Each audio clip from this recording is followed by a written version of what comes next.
आज हम एक बहुत ही गंभीर और दुखद घटना पर बात करेंगे। करनूल बस त्रासदी। ये सिर्फ एक हादसा नहीं है, बल्कि रोड सेफ्टी पर हम सबके लिए एक बहुत बड़ा सबक है। कहानी की शुरुआत एक बिल्कुल आम रात की तरह हुई थी। एक स्लीपर बस थी जो हैदराबाद से बैंगलोर के लिए अपने सफर पर निकली। ये एक ऐसा सफर था जो कई लोगों के लिए उनकी जिंदगी का आखिरी सफर साबित हुआ। उस बस में उस रात करीब 44 यात्री सवार थे। कोई अपने घर जा रहा था, कोई काम पर, सब अपनी अपनी मंजिल पर पहुंचने की उम्मीद लिए अपनी सीटों पर आराम कर रहे थे।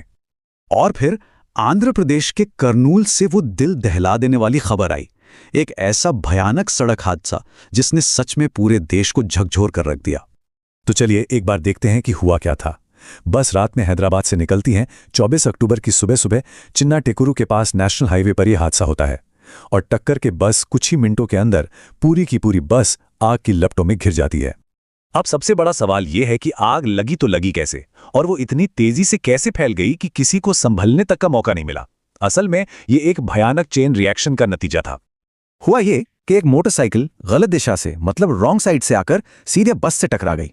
टक्कर इतनी जोरदार थी कि बाइक का पेट्रोल टैंक फट गया और उस धमाके से जो चिंगारी निकली उसने बस को अपनी चपेट में ले लिया। नतीजा, एक विनाशकारी आग जो सेकंडों में फैल गई। हादसे के बाद का जो मंजर था वो बहुत ही खौफनाक था। चारों तरफ बस अफरा तफरी, धुआं और लोगों की चीख पुकार। एक पल में जैसे सब कुछ बदल गया था।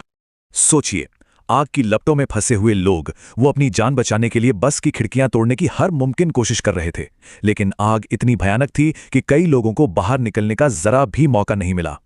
फायर डिपार्टमेंट को इस भीषण आग पर काबू पाने में लगभग 1 घंटे का वक्त लग गया। ये 1 घंटा अपने आप में बताता है कि आग कितनी विनाशकारी थी और बचाव का काम कितना ज्यादा मुश्किल रहा होगा। जब जांच शुरू हुई तो इस हादसे के पीछे की असली वजहें सामने आने लगीं, और जो कहानी सामने आई वो लापरवाही और नशे की एक दर्दनाक कहानी थी। जांच में ये बात बिल्कुल साफ हो गई कि जो बाइक सवार था वो शराब के नशे में था और गलत दिशा में गाड़ी चला रहा था। ये तो कंफर्म्ड है। इसके साथ ही बस ऑपरेटर की भी जांच चल रही है, ये पता लगाने के लिए कि क्या बस में सेफ्टी के सारे जरूरी स्टैंडर्ड्स फॉलो किए गए थे। इस बड़ी त्रासदी के फौरन बाद सरकार भी एक्शन में आई और सभी प्राइवेट बसों की सेफ्टी जांच के आदेश दे दिए, ताकि भविष्य में ऐसी घटनाओं को होने से रोका जा सके।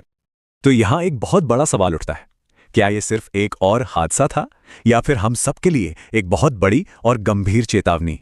ये घटना हमें सड़क सुरक्षा के उस बड़े और जरूरी सबक की एक दर्दनाक याद दिलाती है। एक ऐसा सबक जिसे नजरअंदाज करने की कीमत हमें अपनी जान देकर चुकानी पड़ती है। एक्सपर्ट्स का मानना है कि ऐसे हादसों को रोकने के लिए कुछ ठोस कदम उठाना बहुत जरूरी है, जैसे बसों में फायर सेफ्टी सिस्टम को अनिवार्य किया जाए, इमरजेंसी एग्जिट साफ तौर पर दिखें, सेफ्टी इक्विपमेंट की रेगुलर जांच हो, और सबसे जरूरी, सड़क पर चलने वाले हर ड्राइवर के लिए ट्रैफिक नियमों का सख्ती से पालन करवाया जाए। तो घूम फिर के सवाल वहीं आ जाता है कि आखिर इसकी जिम्मेदारी है किसकी? क्या सिर्फ सरकार की, पुलिस की, या बस ऑपरेटर की, या फिर हम सबकी जो हर रोज सड़क पर निकलते हैं? एक बहुत कड़वी सच्चाई है, सड़क पर जरा सी लापरवाही जिंदगी और मौत के बीच का फर्क बन सकती है। देखिए, रोड सेफ्टी किसी एक की नहीं, बल्कि हम सबकी सामूहिक जिम्मेदारी है। हर वो इंसान जो सड़क पर है, चाहे गाड़ी चला रहा हो या पैदल चल रहा हो, उसकी जिम्मेदारी है कि वो नियमों का पालन करे और दूसरों की सुरक्षा का भी ध्यान रखे। बस हमेशा ये याद रखना चाहिए, कोई ना कोई घर पर हमारा इंतजार कर रहा है। सुरक्षित चलिए।